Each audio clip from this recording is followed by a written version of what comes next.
आजादी का अमृत महोत्सव।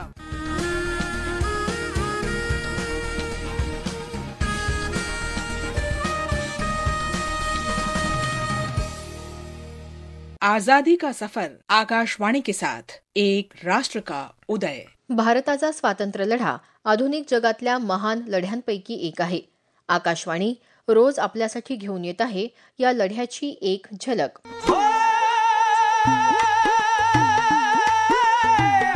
आजच्या भागात आपण स्वातंत्र्य सैनिक रिपुदमन सिंग यांचं स्मरण करत आहोत।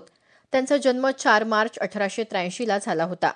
नाभाचे महाराजा हिरा सिंग यांचे पुत्र रिपुदमन सिंग यांना 1906 ते 1908 दरम्यान इम्पिरियल लेजिस्लेटिव्ह काउन्सिलचे सदस्य म्हणून नामांकन देण्यात आलं होतं। ते ब्रिटिशांवर टीका करत होते आणि राष्ट्रविरोधी सभा विधेयकाच्या विरोधात मतदान करत होते।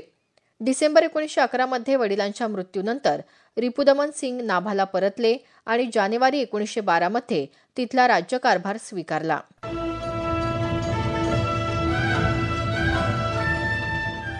एक शासक म्हणून रिपुदमन सिंग यांचा राजकीय अधिकारी आणि उपराज्यपालांसोबतचा व्यवहार अतिशय सौम्य होता। एक शासक म्हणून रिपुदमन सिंग यांचा राजकीय अधिकारी आणि उपराज्यपालांसोबतचा व्यवहार अतिशय सौम्य होता। त्यांनी काँग्रेसचे पुरुषोत्तम दास टंडन यांना मुख्यमंत्री बनवलं आणि काँग्रेस समर्थक बॅरिस्टर सर इडली नॉर्टन यांचीही नियुक्ती केली। त्यांनी राजपुत्रांच्या अधिवेशनामध्ये तहाचे अधिकार आणि राजपुत्रांच्या स्वायत्ततेवर भर दिला। रिपुदमन यांनी त्यांच्या भागात गदर कार्यकर्त्यांच्या उपस्थितीकडे दुर्लक्ष केलं। बनारस हिंदू विद्यापीठाच्या स्थापनेसाठी त्यांनी निधी दिला होता। रिपुदमन सिंग यांनी टिळक स्कूल ऑफ पॉलिटिक्सच्या एका सत्राचं अध्यक्षपद भूषवलं होतं आणि टिळक स्वराज निधीमध्ये देखील योगदान दिलं होतं। त्यांनी बॉम्बे क्रॉनिकल आणि इंडियन डेली हेरॉल्ड यांसारख्या काँग्रेस समर्थक वृत्तपत्रांना आर्थिक सहाय्य केलं। गोपाळकृष्ण गोखले, मदन मोहन मालवीय, लाला लजपतराय, मोतीलाल नेहरू यासारख्या राष्ट्रवादी नेत्यांच्या त्यांनी बैठका घेतल्या। पंजाबमधल्या अकाली चळवळीदरम्यान रिपुदमन सिंग यांनी ननकाना साहिब इथं ज्यांनी आपले प्राण दिले त्यांच्या सन्मानार्थ हुतात्मा दिन साजरा केला होता। हाथ जोड़ प्रणामे ओ नानू, लाख वार लाख वीर करे, देश आजादी खातर जिन्ना हसास लखा काय। रिपुदमन सिंग यांना नाभाच्या राजवटीपासून वेगळं होण्यास भाग पाडलं गेलं आणि नंतर त्यांना डेहराडूनला पाठवण्यात आलं। शिरोमणी गुरुद्वारा प्रबंधक समिती आणि शिरोमणी अकाली दलानं त्यांच्या पुनर्स्थापनेचा मुद्दा उचलून धरला आणि 1923 ते 1925 दरम्यान प्रदीर्घ आंदोलन सुरू केलं, ज्याला जैतो मोर्चा असं म्हटलं गेलं। रिपुदमन सिंग डेहराडूनमधून सरकारवर टीका करत राहिले। भारतीय राष्ट्रीय काँग्रेसनेही त्यांच्या समर्थनार्थ ठराव पारित केला।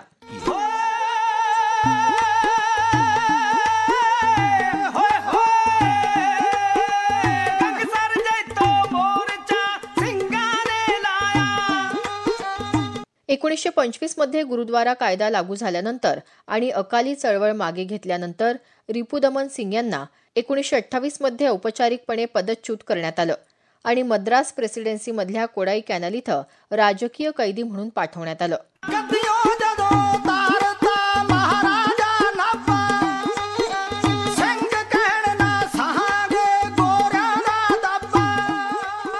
त्यांच्या सुटकेसाठी अनेक राष्ट्रीय नेत्यांनी प्रयत्न केले, मात्र सरकारनं त्यांचं काहीही ऐकलं नाही।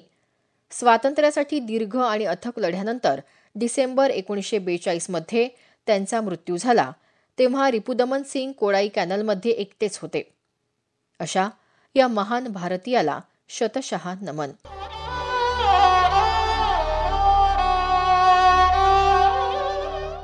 स्वातंत्र्य सैनिक बुलुसू सांबामूर्ती यांचं देखील आज आपण स्मरण करत आहोत। त्यांचा जन्म 4 मार्च 1886 ला पूर्वीच्या मद्रास प्रेसिडेन्सीच्या गोदावरी जिल्ह्यात झाला होता। कोंडा वेंकटपय्या पंतुलू यांच्या भाषणानं प्रेरित होऊन त्यांनी वकिली सोडली आणि 1920 मध्ये असहकार चळवळ हे खरे गांधीवादी होते आणि त्यांनी दैनंदिन जीवनात देखील गांधीवादी तत्त्व स्वीकारली होती। 1923 मध्ये ते भारतीय राष्ट्रीय काँग्रेसच्या काकीनाडा इथं झालेल्या अधिवेशनाच्या आयोजन समितीचे सदस्य बनले। पूर्ण स्वराज्याची मागणी करणाऱ्या सुरुवातीच्या काही नेत्यांपैकी ते एक होते। एप्रिल 1930 मध्ये त्यांनी काकीनाडाजवळील चोल्लांगी इथं मिठाच्या सत्याग्रहात भाग घेतला होता। त्यावेळी त्यांना अटक करण्यात आली। 1937च्या मद्रास विधानसभेच्या निवडणुकीत ते उभे राहिले आणि मद्रास विधान परिषदेचे अध्यक्ष म्हणून निवडून आले. 1937 ते 1942 पर्यंत ते या पदावर राहिले आणि नंतर भारत छोडो आंदोलनाच्या पार्श्वभूमीवर त्यांनी राजीनामा दिला. सांबामूर्ती हे आंध्रोद्यम या आंध्र आंदोलनाशी देखील जोडलेले होते.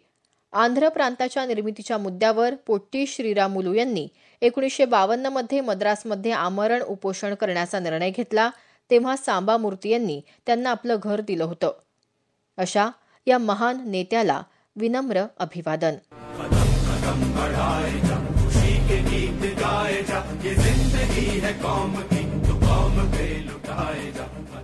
इंडियन नॅशनल आर्मी भारतीय राष्ट्रीय सेनेचे सदस्य दीप सिंग यांचं देखील आज आपण स्मरण करत आहोत.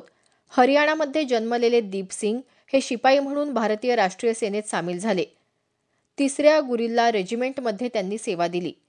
4 मार्च 1944ला ब्रह्मदेशात ब्रिटिशांविरुद्धच्या लढाईत त्यांचा मृत्यू झाला. अशा या महान हुतात्म्याला शतशः नमन. गाथा स्वातंत्र्य सेनानींची या कार्यक्रमात आज इतकंच. स्वातंत्र्यासाठी लढा दिलेल्या अशाच आणखी काही सेनानींविषयी जाणून घेऊया पुढच्या भागात.